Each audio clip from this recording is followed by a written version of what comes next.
Welcome to Economic News, where I provide you with the most recent political, economic, and geostrategic analysis on economic news from all around the world. With that being said, let us jump into the video.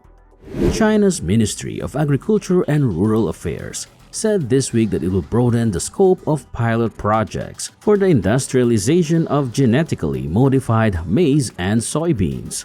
According to Chinese state media, the action marks a key step towards the approval of GM crops in the world's second-largest economy amid attempts to strengthen national food security.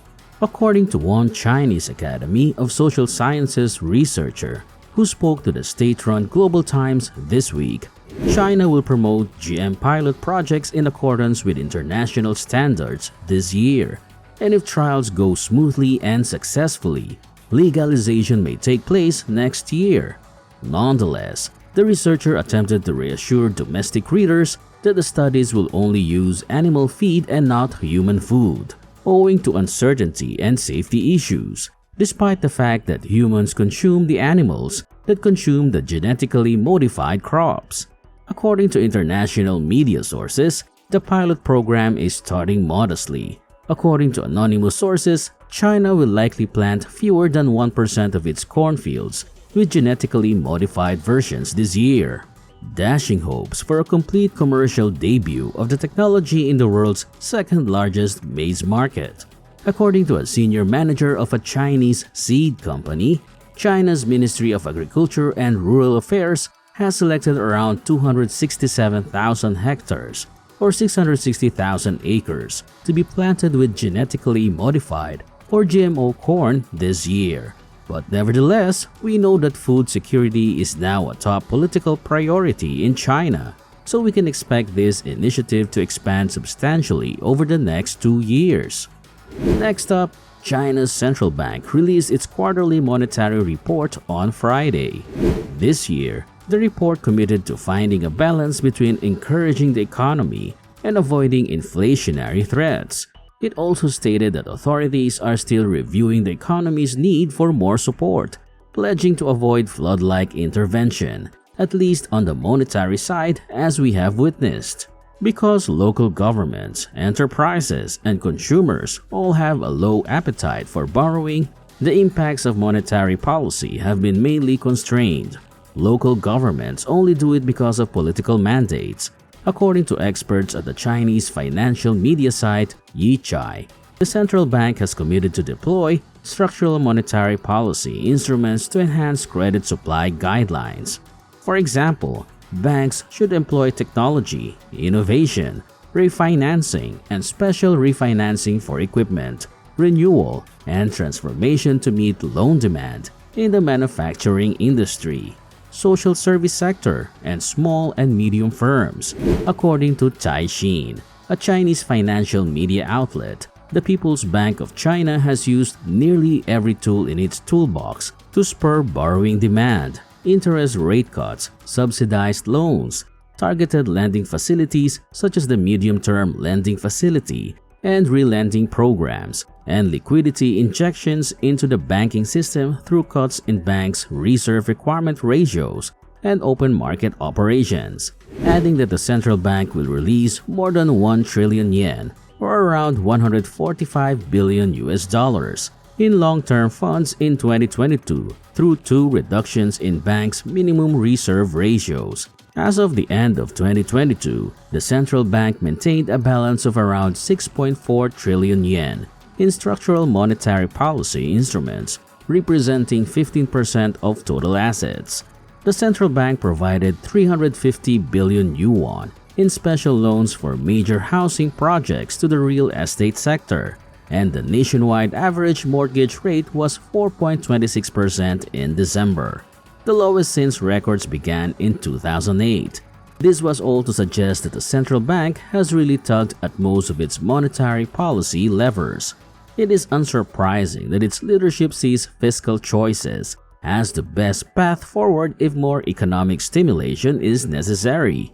The People's Bank of China in its report also pledged to enhance appropriate laws in order to avoid a systemic financial disaster. I hope you are enjoying the video so far. Please like the video and subscribe with all notifications turned on to show your support, since doing that will surely help spread the news among your friends and families, as well as other people who seek for the truth. Now, let us get back to the video. The space race comes next. A team led by Associate Professor Xu Kan from the People's Liberation Army's Space Engineering University in Beijing has published a paper in the Chinese journal Command Control and Simulation discussing the GW project, which seeks to establish a massive satellite network in near-Earth orbit to compete with Elon Musk's Starlink and create a Chinese-built global internet infrastructure for all people worldwide. The project will be led by the newly founded China Satellite Communications Company Limited, which will develop and launch over 12,900 satellites. SpaceX intends to build a network of more than 12,000 satellites by 2027, with the goal of eventually expanding to more than 40,000 satellites. According to a publication in the Chinese Journal of Command, Control and Simulation, the Chinese corporation will likely strive to construct its network before Starlink can. Xu's team's motivations are also extremely clear. We will launch before the completion of Starlink to ensure that our country has a place in low orbit and prevent the Starlink constellation from excessively preempting low orbit resources. We will send satellites in orbits where the Starlink constellation has not yet reached to gain opportunities and even suppress Starlink. Hong Kong-based The South China Morning Post reported yesterday that Xu's team is well aware of the military uses of such a satellite network for both China and its competitors such as the United States. The Starlink satellites can receive data from the US Department of Defense to plan or coordinate their positions, and they are equipped with surveillance sensors to monitor the space environment. China plans to build more powerful radar systems powered by new technology to identify and track Starlink satellites. Last week, U.S. Secretary of State Antony Blinken stated that the U.S. administration has discussed employing Starlink Internet in Ukraine with Elon Musk.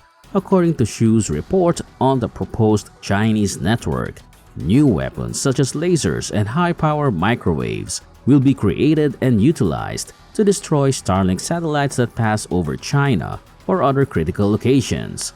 And speaking of sensitive areas, the Tibet region's 14th five-year plan medium to long-term railway network strategy, which outlines an ambitious and probably very expensive plan to establish a vast railway network in the politically sensitive area, was recently released by the so-called Tibet Development and Reform Commission.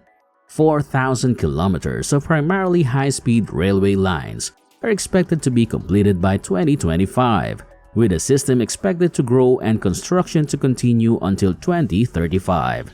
According to state media, the network would encompass all prefecture and city-level administrative areas in the area and give quick access to Xinjiang, Shanghai, Sichuan, Yunnan, and other adjacent provinces, as well as key land ports along the border, with Lhasa as the core. Make no mistake, this will be extremely expensive, particularly when assessed in terms of the region's per capita rate. But this plan is about political concerns, both domestically and globally, as much as, if not more than, economic ones. It is incredibly ambitious, will be hugely expensive and difficult given the terrain, will be a boon for tourism and economic development, strategically important for the People's Liberation Army, and worrisome for India. Bill Bishop, a veteran Chinese analyst, made this comment. Thank you so much for watching this video. Please check out our other video on the channel and leave a comment answering which one is your favorite news story that we covered. Thank you, and stay informed with the truth always.